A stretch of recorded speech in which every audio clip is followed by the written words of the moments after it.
never win. But yeah, because remember when did we do Hollywood Undead? Yes, we did. Oh, that was good. That was nasty. This is one of the worst ones we ever did. That was nasty. Hey, but we're doing a worse one today. Yeah, let's get into it. Let's fucking do it, baby. We are covering Trapt's major label debut and second studio album. It is self-titled Trapt. It came out on November 5th, 2002. It was recorded in Vancouver, British Columbia at the Warehouse. It was produced by Garth along with Warren Riker and Anthony Valchich. It is, it's a very, very successful album. It came out in November of 2002. By November of 2003, it had gone platinum. It spent 80 weeks on the Billboard 200, peaking at number 42 on the Billboard 200. It was, pretty massive album. Ended the year at number 80 on the Billboard 200 charts in 2003 and number 113 on the Billboard 200 in 2004. So the album had multi-year staying power. Headstrong was the first single off of the album. It peaked at number 16 on the US Billboard Hot 100. It also went to number 1 on the alternative and mainstream rock tracks charts. Still Frame peaked at number 69 on the Billboard Hot 100, went to number 3 on the alternative rock tracks chart and number 1 on the mainstream rock tracks chart. And the third single, Echo, was 125 on the Hot 100, number 10 alternative rock, number 13 mainstream rock. So a pretty massive album, to be sure. Bryan, I guess we'll start with you. I know you've already made it clear that you hated this album, but let's take it back to 2002. I'm sure you would have heard Trapt, particularly Headstrong. It was very ubiquitous at the time. Did you have any feelings for Trapt back in 2002? Were you aware of them? Got them confused with another band all the time, basically. Like, you could have told me Trust Company or Trapt. I get them confused with Trust Company. But Trust Company's good. The song Downfall, I always think is Headstrong. But like, I mix them up. What? But Downfall is a good song. Sure. Okay. I covered it in my rock band. That's one of the songs we covered. Yeah, we talked about it on our... Crawl. You know, we did a Y'all This song episode about it. This song, I will say, this album has the worst guitar tone I've heard in any of the albums we've covered. Just dog shit, fucking sand off any fucking edge that you could possibly have in any one of these songs. Fucking just really, like, nothing gets you going. Headstrong doesn't even sound like a fucking metal song to me at all. I'll tell you this about Headstrong as well. It ended 2003 at number 1 on the mainstream rock tracks chart and the modern rock tracks chart. It was named Billboard's number 1 rock song of 2003. However, in 2018, a poll by Ultimate Guitar magazine saw the site's users rate Headstrong as having the 4th worst riff of all time. It sucks, dude. It doesn't sound like anything. It doesn't sound like something I could mosh to at all. And like, I think I always kind of hated it because it doesn't feel heavy to me at all. It doesn't feel like metal to me, even. Like, I'll go as far as to say these motherfuckers might as well just be Daughtry when I listen to this shit, because, like, it is like, I don't know. You know, I like heavy stuff. I tend to like heavier stuff than you, John. And like some of the bands, I like Power Trip. I used to like I liked Pantera a lot, and like all these bands that just when you listen to it, it's like you fucking know you're listening to metal. When you listen to these songs on this album, it just is so it's almost like smooth jazz or something. It's like a smooth version of metal. It's like the rock station, right? That I was talking about, the light rock station. This is their version of metal. Like, somebody that listens to that could go fucking wild to this. But somebody who has had metal playing in their head their whole life, this doesn't have any relationship to any of that stuff for me. Now, but I'm trying to get back to like when you first heard Headstrong, like was there any love for it at all? Were you like in the moment you didn't like it back then either? It came out at the very tail end. This is a 2001 or 2 song? 2, yeah. 2002? Oh yeah, no. Because like 2001 is when I started buying, I don't know, 2001 is really when I started buying like stuff that wasn't new metal. Like that was when I started buying like Weezer albums, and Weezer's heavier than this. And I think back then it was just, I hated it because again, it doesn't fucking sound like anything to me. It's so hard to explain, but it just isn't badass. And I think everybody agrees with me. I'd love to see what their second album sold. Like probably nothing. Fucking nothing. Because people were like, I don't need any more of this shit.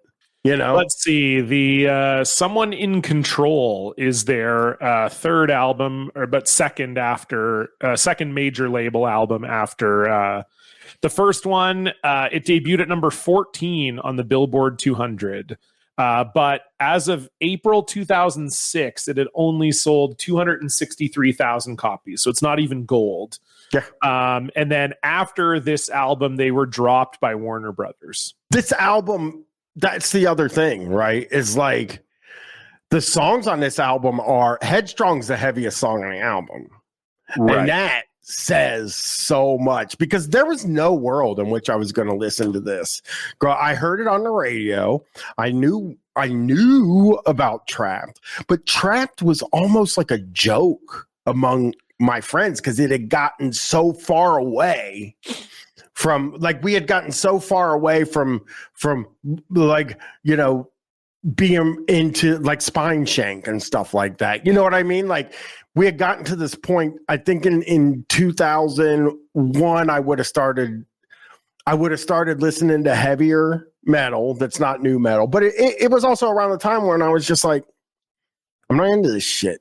You know what I mean? Like, I don't like any of this stuff. This song comes out and it feels like more than anything, it feels like such an attempt at like a mega hit out, like guys that they had in their mind that they were going to make this album that everybody's listening to. And like, I just don't know. I understand that's how most people do, but this wasn't geared towards metal fans. I don't think this album was geared towards metal fans. No, I don't think they were going for metal fans. I really think they were going for people who this would be a metal song to, which is people that don't listen to other stuff. You know what I mean? Yeah. It wasn't for me at all. This album was not. I don't think this album was for either one of us. This is just not for us. It's somebody else. Like, well, I was 17 when this album came out, so this was a little bit more for me, maybe than you would think. It's 35 is the age I'm thinking of. 35, 40 is when you're like, oh, okay, but I love also this. Like, if you're a kid, though, like. Because I would say, to me, this is the same kind of lane that a band like Hoobastank is occupying. Fair enough. I think Hoobastank is better than Trapt, but like it's the same kind of idea where, you know, we've talked about this a lot, that in the early aughts, you know, there were sort of a couple paths you could go down because you couldn't go down the nu metal path anymore. So you had to go down the Slipknot path and be heavy, or you had to go down the Linkin Park path and be poppy. And Linkin Park is obviously like a heavier band than Trapt and Hoobastank, but that was kind of like the model at that time that they were following. So to me, like, Trapt this is coming out late 2002, right? So we're getting into like Hybrid Theory's already been out for 2 years. Trapt only has an EP that comes out before this. So they're not, you know, it's not like they have like a full album, then they get picked up by a nu metal band, or sorry, okay, no, it does say they do have actually a full album Amalgamation in 99, but they only sold it at their live shows.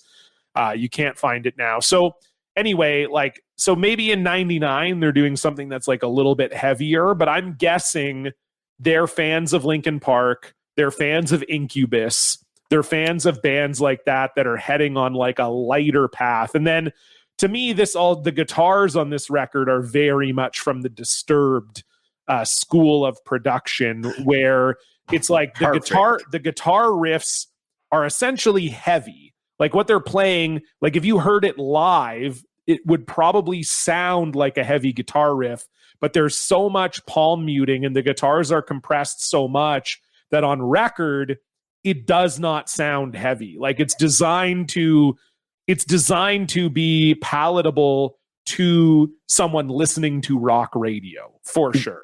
Yeah. Incubus was another band that popped in my head, and I like Incubus, so yeah, I'm not trying to be a prick about it, but it's not that.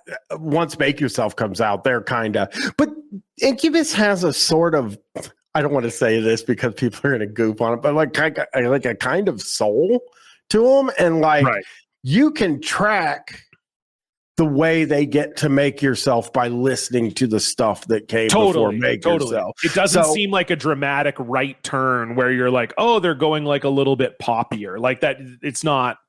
It's all logical for sure. I agree. Yeah, but for this, it's like this just came out like that. And you're right. Linkin Park is probably the main influence here, but they do a really bad Linkin Park. Well, and there's no rapping. It's not like they're doing like a trade-off kind of thing. I just think they're trying to do like, you know, lighter rock music so that it gets played on radio and people like it. Yeah. I mean, yeah, I think you're probably right about that. I don't know. This was made for somebody else. Like this was made to be palatable to somebody that is not me. Like it would be so far out of my wheelhouse. And yeah, I listened to Headstrong and probably knew the words and stuff, but Headstrong even feels like something that came to me way later. I never saw Trapt in concert because I wouldn't have been going to these concerts by that time, you know? Like Snowcore never came to Columbus, which used to piss me off because there were always bands on Snowcore that I liked. I guess because we don't have snowboarding here, but I want to look one of those up now because they played Snowcore. Yeah, they did. Yeah, which is the one they're kind of talking about. So I can look, and they're 95 snow. Okay, I got it. It's 95 with Sublime, Guttermouth, Skankin' Pickle, Rhythm Collision, and Safe Two Face. Skankin' Pickle. You don't like Skankin' Pickle? I got yelled at for making fun of them. I cannot say that I like Skankin' Pickle. The guy is supposedly like the nicest guy in the world, but he named his band Skankin' Pickle. I don't know what you want me to do. 96 was Sublime, Guttermouth, Assorted Jelly Beans, Less Than Jake, Skankin' Pickle, and the line. But then you get, as you go on, like, so 98, Primus, Blink-182, Long Beach Dub All-Stars, the Aquabats, the Alcoholics, and Mephistopheles. Oh, Jesus. Yeah. That's actually kind of a funny, like, that's a sick ska band name, Mephistopheles. I'm trying to find the ones I want. So here it is. 2000. Snowcore is like, I remember one year that I wanted to go. It was like Glassjaw, Hot Water Music, Dredge. I think that's like probably 02 or 03. So in 2001, they started doing a rock and then an icicle ball thing. So like the rock, 2002 is Alien Ant Farm, Edema, Glassjaw, Earshot, and the Apex Theory. Okay. And then the icicle ball is like a bunch of bands you never heard of. 2003, Sparta, Glassjaw, Hot Water Music, Dredge. That probably was pretty actually pretty much. That's a sick lineup. Yeah. I remember I wanted to go to that, and it was at a 19 plus venue, and I wasn't 19 yet, so I couldn't go. And the year that Trapt played is terrible.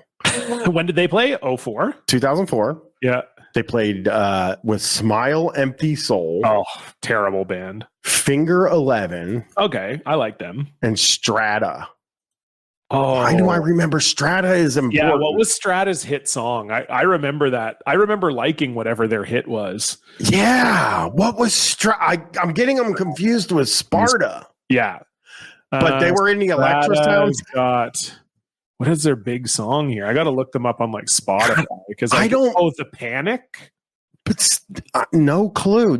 Somebody had to be famous, but none of their names are blue. Right. On the list, on their. So who fucking knows? That's crazy. I remember hearing that name all the time on the PRP. Is apparently Strata's big. It's got their most Spotify plays by like a lot. What is it? Piece by Piece. I think it's just a band that. I don't know. Oh yeah, I remember this song. I think this was on an NHL soundtrack. I'm listening to it right now. Okay. Yeah. But anyway, you would absolutely hear, Brian. I'll send it to you. You would absolutely know this song. As soon as you hear this opening riff, you'll be like, oh, yeah. Okay, I'm going to play it real quick here and just see what I hear. What's it called? Piece by Piece. Well, of course, it opens up to Theory of a Dead Man. I'll have it in a second. Oh, wait, that's because I clicked my link. Fucking stupid ass. God damn it. That's good.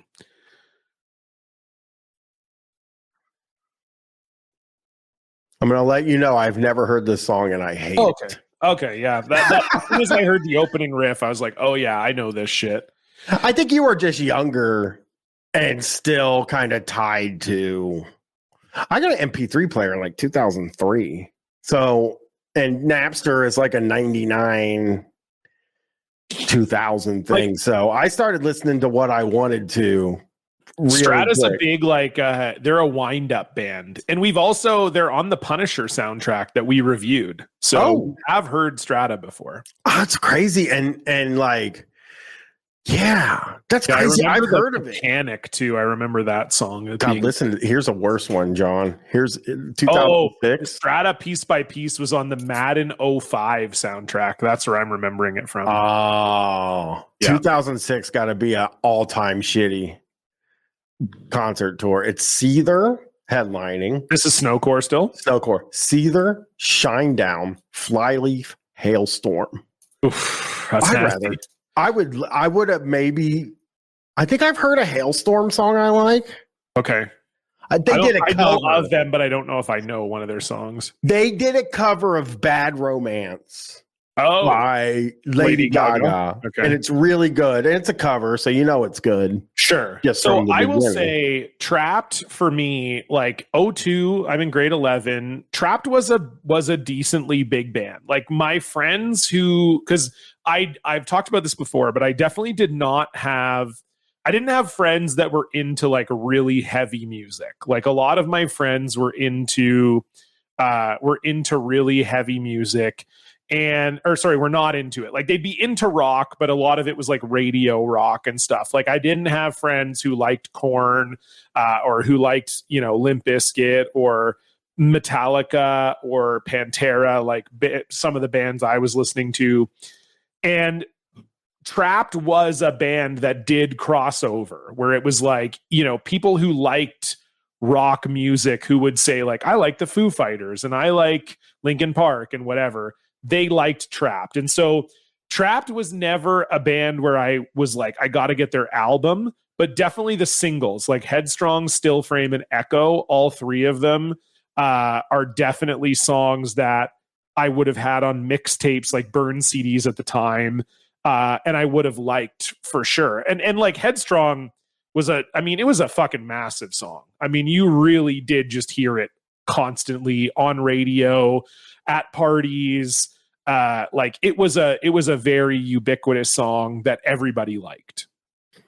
The only one I know is Headstrong. So I don't think the other singles even came close to me. Right. I'm sure. So yeah. I don't know. Do you like some of this? This does sound like some shit that you would have been into. I'm obviously acknowledging that Trapt are a very problematic band, and I'm not listening to them now, but listening to it for this show, Headstrong is actually like, I've gone the other way on it now, where I'm like, I don't really like it. Like it doesn't have, I guess in the time I thought it was interesting. And now that I've listened to so much of this music for this show and just like throughout my life, I'm not like, Headstrong doesn't really do it for me, but I still think that Echo and Still Frame are good songs. Like, or not like, again, am I going to bat for them? Is someone going to be like, hey, like, what are the best songs of this era? Like, I'm never saying those two songs.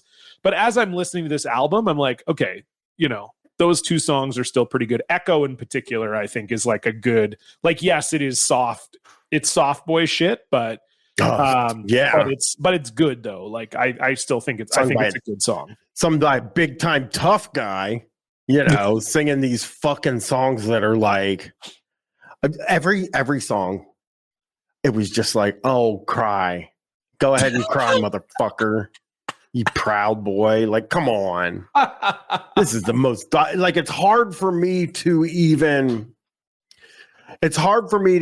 sum it up enough, like, kindness to say, like, yeah, everybody goes through different things because of who the lead singer is. So when you're, let me get my notes up because I have some songs that I was like, so let me see here.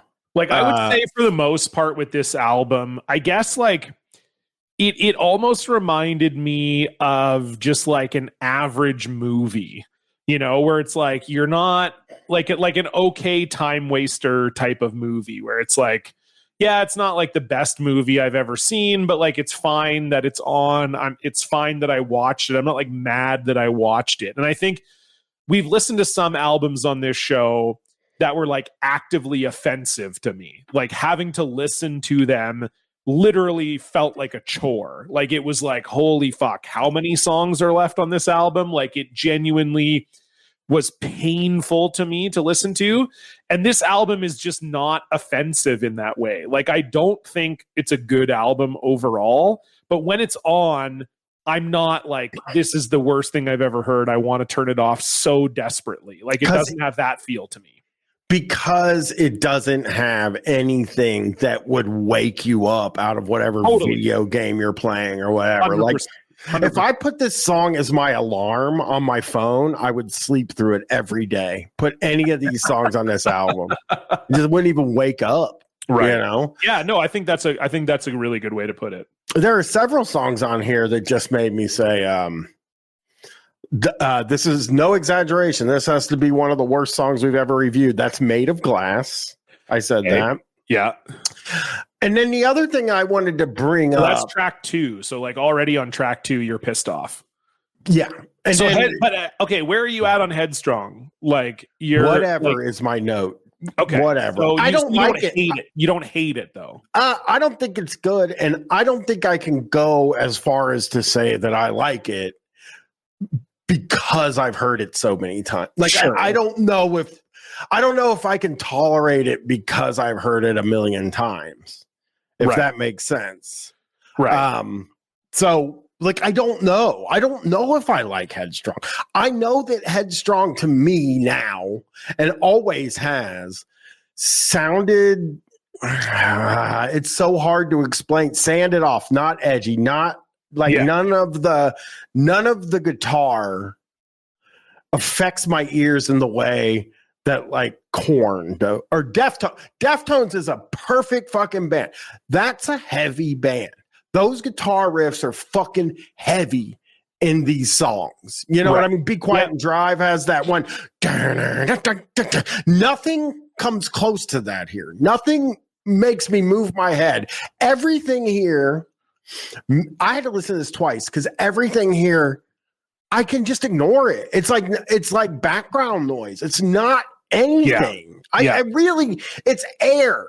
This is basically air music. Like this could be playing while I'm watching TV, and I would be able to pay attention to the TV through it. It's really boring. It's really boring, but soft is the best word I can describe. And you know what? The lyrics are what the lyrics are. It's a new metal band. So the guys all come off as either soft or way too tough. You know, every band is either like a soft boy or a guy that you know you could punch once in the face and he would die. But all of his songs are about how he's going to kill you with his bare hand. Yeah, that's the two guys. This guy, soft guy, big time soft guy. This guy's just soft. It's like all of his songs seem to be like even Headstrong, right? Like Headstrong is supposedly about like, you know, I'm ready to take on anyone, anything. Like I'm ready to go. But it's like even just the way the chorus plays out, it's like, nah, dude, you're not. This is not. I do not listen to this song and think like powerful thoughts. it's a moron's anthem, is what I would call Headstrong, because it is.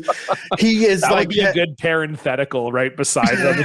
Headstrong parenthetical, the moron's anthem, like heretic anthem for Slipknot, but the moron's perfect. Anthem. Yeah, it is though. Headstrong, I'll take you on. Headstrong, like it is a guy. Take on anyone. It is a guy saying, "I am never changing my mind." Yeah. That's what the song's about. He's writing it like this is going to make football players want to tackle each other harder. And we're hearing it as like, my fucking wife won't let me watch TV after 9 p.m. because she's trying to sleep, fucking bitch. I just see it. That's more what it is. That's more the guy. It's like a 40-year-old guy who like goes to his garage and puts it on and just thinks like, yeah, my fucking bitch wife. Like, she doesn't let me do what I want. But I'm headstrong and I'm going to fucking show her. Guy that is sneaking guitars into the basement because he bought them and his wife told him not to buy any new guitars. Yeah, exactly. It just... Headstrong literally could be like a Trump. Like it's so unsurprising that this guy loves Trump because Headstrong really is kind of like a Trump guy's way of thinking too. Not to get too into politics, but if you've ever been in a conversation with one of those people, it doesn't matter what you say to them. There's no magical set of words that's going to make them think and reflect. You know what I mean? They could lose. Made up their mind. Yeah, everybody in their family can disown them. They could be sitting alone at Thanksgiving, eating a fucking TV dinner, and they still are not changing their mind. And that's what this song feels like. Yeah. And like that's why it's so...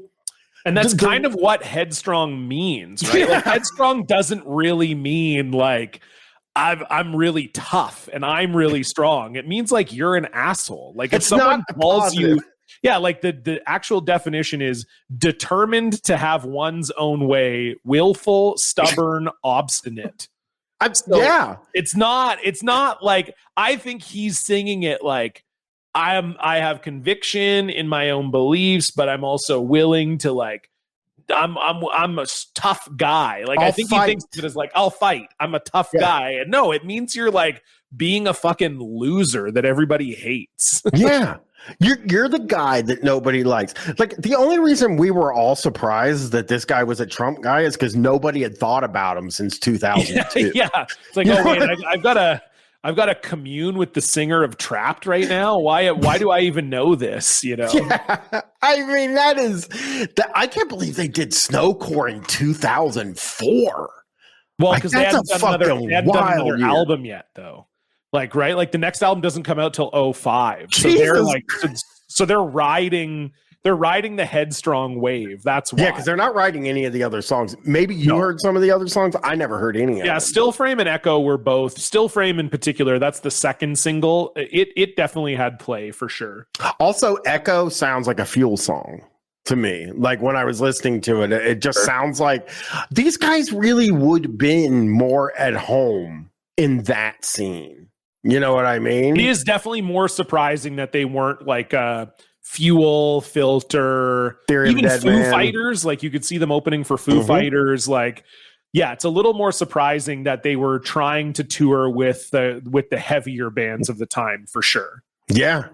And it just is like and the whole album's kind of like that. It's like a really like, it's really strange because when you start to learn about their backstory, I mean, they are the archetypical kind of Trump dipshit. You know what I mean? Either grew up comfortable or didn't grow, or like, you know, Trump people either grew up very poor and think that they've succeeded and have now moved to the suburbs. And now they're like, oh, I'm a high class individual because I make $47,000 a year. Or they're people that just grew up comfortable their whole fucking life. And these guys grew up comfortable their whole life. And when you're reading the stuff about it, you're like, that's why this music has no edge, or like, I wouldn't say conviction, because I mean, headstrong means an abundance of conviction, but it does feel, it feels like an album by people who've never had to struggle at all ever in their life. And that's what it is too. It is an album by guys that grew up in a privileged suburb, that were going to college. One of them going to college to be an engineer, to work. The lead singer went to college to be an engineer, to work at his uncle's company. I mean, come the fuck on, dude. You never even once in your life had to worry at all because you knew that there was something there. They talk about how, oh, we took a big leap of faith. It's like, I'm more impressed by somebody that takes a big fucking leap of faith because they don't have anything else. Yeah, you know? Totally. Well, and I think, like, you know, one of the earliest things I ever said on this podcast that a lot of people resonated with was it being exactly like that. Like, I grew up in an affluent suburb. You know, I went to a good school. I went to college. My parents didn't get divorced. You know, I grew up in a pretty stable home. You know, me and my sister get along really well. But I would listen to Korn and be like, yeah, finally someone gets me. Like, my life is really hard because my parents told me I couldn't have a pop or something, like, you know, but that's kind of what it was, is like, you would listen to this music and you would think like, my life is so shit. And it's so weird that Korn and those original that initial wave of new metal bands really captured that like white suburban kid who for some reason felt like their life was bad, even though it wasn't. I think just because the 90s were such a prosperous time overall.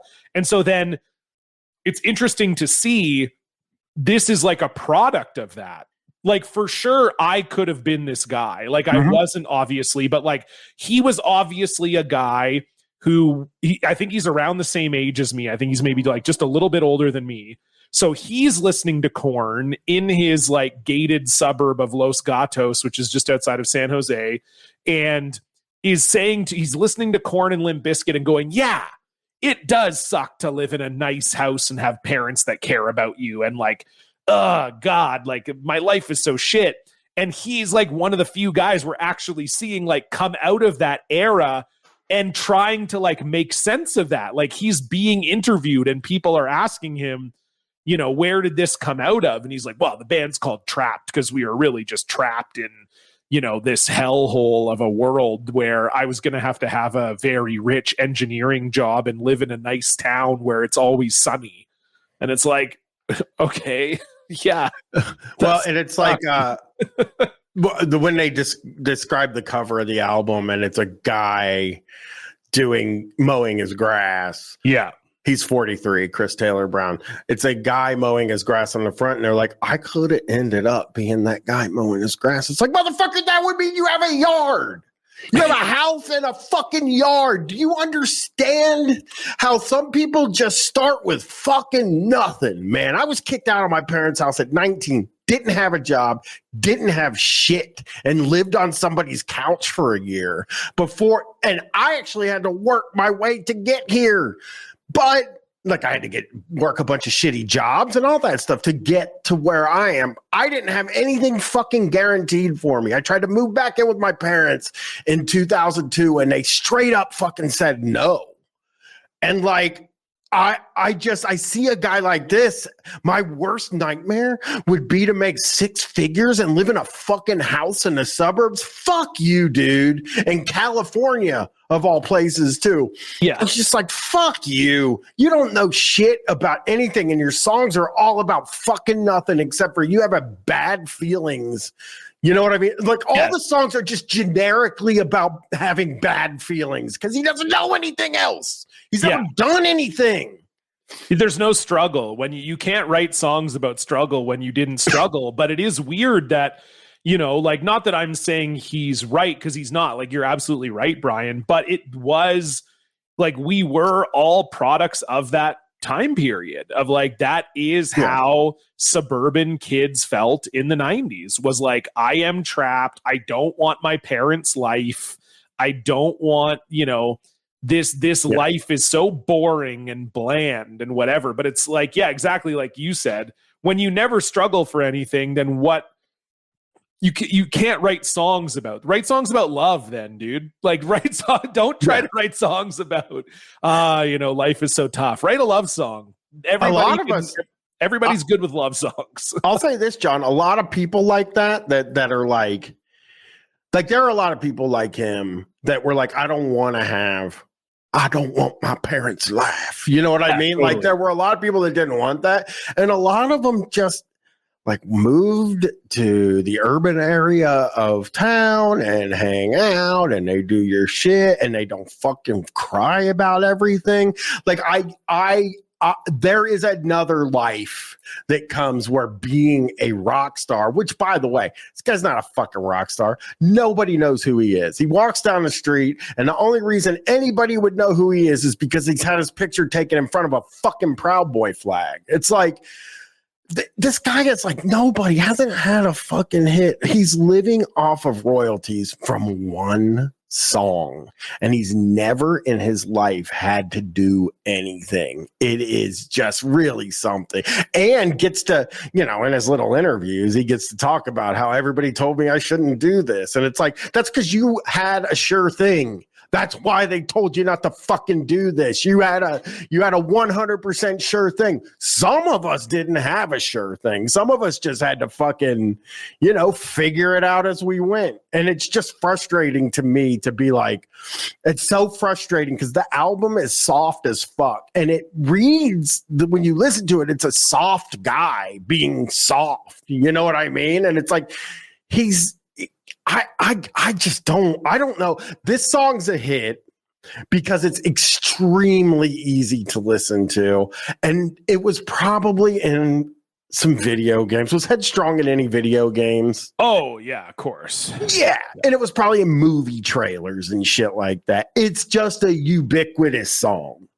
Yeah. You know what I mean? It's also like an in-arena sports song. Right? Yeah, like, that's where you're getting it. It's like it's an in arena, like, you know, we play this when the team comes out onto stage, or sorry, when the team comes out on the field, like, that's their whole thing. Yeah, and it's funny. It's funny because the other guy they play is Gary Glitter, and Headstrong had some opinions on stage. Never mind. We're going to talk about on one of the articles. Well, they had some very Gary Glitter opinions. I'm going to give you a little thing here too, Bryan. So right now, Trapt is on tour. They're playing this Thursday as we record this, May the 2nd, at the Cafe Acoustic Concert Hall in St. Joseph, Missouri. Now, do you want to guess what the capacity of that venue is, Bryan? It can't be more than 200. It is 100. Well, and you know what's funny? When we're reading these articles, there was one where he was bragging about selling 2,000 tickets now. It's impressive to sell 2,000 tickets. It really is. I've never sold 2,000 tickets for anything I did, but I also didn't have my song playing twice an hour for fucking 2 years. Like, you got the 2,000 seat venues off of that. Like, you couldn't make anything out of fucking that, you know? Totally. And they're playing here May 5th in Cincinnati but they're playing on like a tour with Tantric, Edema, and Josie Scott. So those are like slightly bigger venues. Oh yeah. I'm looking at them though. I wish they did a Columbus one because I know the last time they played here, they played a place called the Scarlet and Gray Cafe, where I used to do open mic. Oh man. Yeah, like they're playing this bar in Connotville, Pennsylvania, and it's called the Country Corner Inn. Right. And it's just like, when they somehow aren't on like, when they're not on like a legacy tour like this one with Tantric and Edema and Josie Scott or whatever, it's like they're playing these tiny towns I've never heard of, playing these like impossibly small venues. Like, they're playing Alibi Pub and Grub in Wonder Lake, Illinois. Oh, like they're playing the King of Clubs here with Saliva, Tantric, and the King of Clubs is a small venue. It's in a strip mall. Okay. Let me look it up here because it might be a little bigger because it used to be a nightclub, but it is definitely not big, and it's though 850. They're playing an 850 capacity venue with 3 bands. Yeah, but I think you have all 3 of those bands, that kind of makes sense to me that you could play that. I would think you could play 2,000 with those bands, but I guess 850. I'm looking at the picture of it. Oh my God, this isn't even in a strip mall. They're playing a bowling alley in Michigan. They're playing they're playing like just venues that sound bad, like The Zone in Abilene, Texas. Yeah. Like I feel like I would give up. You can't, aside from playing the like legacy tours. Yeah, you can't give up. I wouldn't be doing the shows alone just because I am an asshole that is very outspoken asshole, and people can look up the capacity of the venues you're playing on your own. I just would be like, I'm not going to do these like small venue shows. Yeah, like I don't want people to find out in between playing these like 800 cap venues with some other bigger bands. I don't get that. I think they're broke, dude. It must be, man. I think they're fucking broke, and they can't take any time off the road. They have to play these 100, 150 person venues to make enough money to stay on the road on the other tour. Right. Probably. I don't think they're probably right. And they can't really do anything.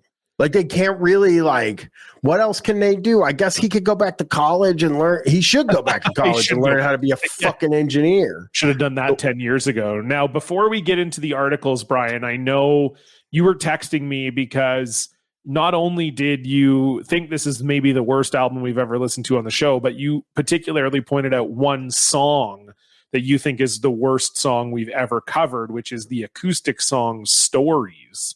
Oh, that now we got to talk about, this is the last thing we have to talk about before we get to the articles. Yeah. This is the worst song we've ever done, and not funny.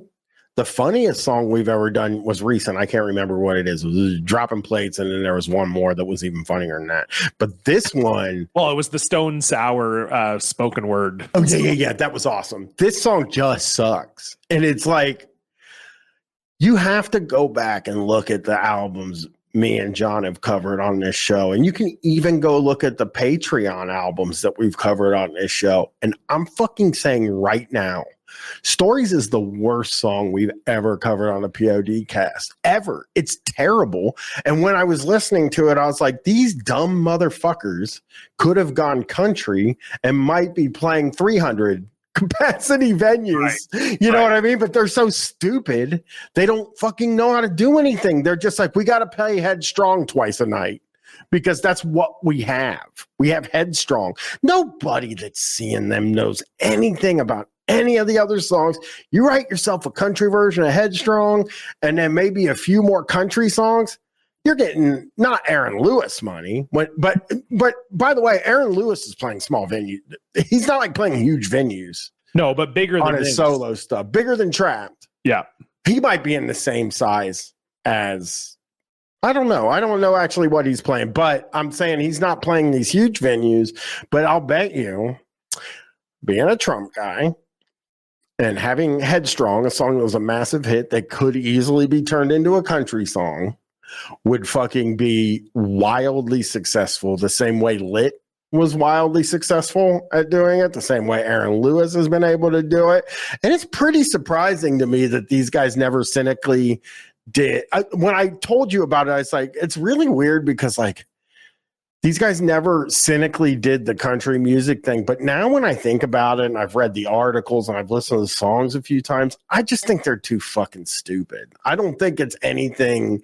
They would cynically do something, but they're just not smart enough to cynically do something. You know what I mean? And that's what I think. I don't think these guys ever go home because I think if they leave the road, they feel like they're going to end up working at a fucking, building supply store or something like that. So they stay on the road the whole fucking time, and they're just too stupid to do something that cynical because they're just like, well, I mean, we could do that, or we could just play Headstrong twice a night and go on the road and play Headstrong as the first song and the last song, and people go fucking wild for it, and then kind of sit and talk to each other through the rest of the set.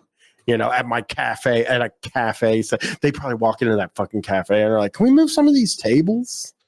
Because people can't go nuts. And it's like, don't worry. There's not going to be enough people to go nuts in here. It'll be fine. I have some wild news for you, Brian. Let's hear it. I looked at Aaron Lewis's tour page, and he is playing venues that range in cap from 2,000 to 4,000. No fucking way. Yeah, and some of the Bluestone here. Some of the tour dates, he's doing 2 shows in the city. So yeah, he's playing the Rosemont Theater in Rosemont, Illinois. The cap for that is 4,400. He's playing the Eagles Club in Milwaukee, Wisconsin, that holds 3,500. So he is like, but I will also say the tour is called Aaron Lewis, True American Patriot Tour. Yeah, so that's how you sell a bunch of tickets. These guys can do that. Because the Trapt guy is like that. Uh-huh. But the problem with the Trapt guy is, well, we'll get into it, I guess, with the articles. But the problem with the Trapt guy is he fights with his right-wing fans. Yes, so he's dumbass. If you were just a right-wing guy and you also wrote Headstrong and you wrote some other songs about how America rocks, then yeah, you could... we're giving you some ideas. I do feel like there's a non-zero chance the Trapt guy listens to this. And if he does, that's a free idea from me and Brian for you. You want to grift for real? Dump the other guys in your band. They're not helping you. Write a country album and unite your base. Can I say New Beginning also? John was like, the last song was kind of heavy, and then I was listening to it, I was like, this is probably the best song on the album.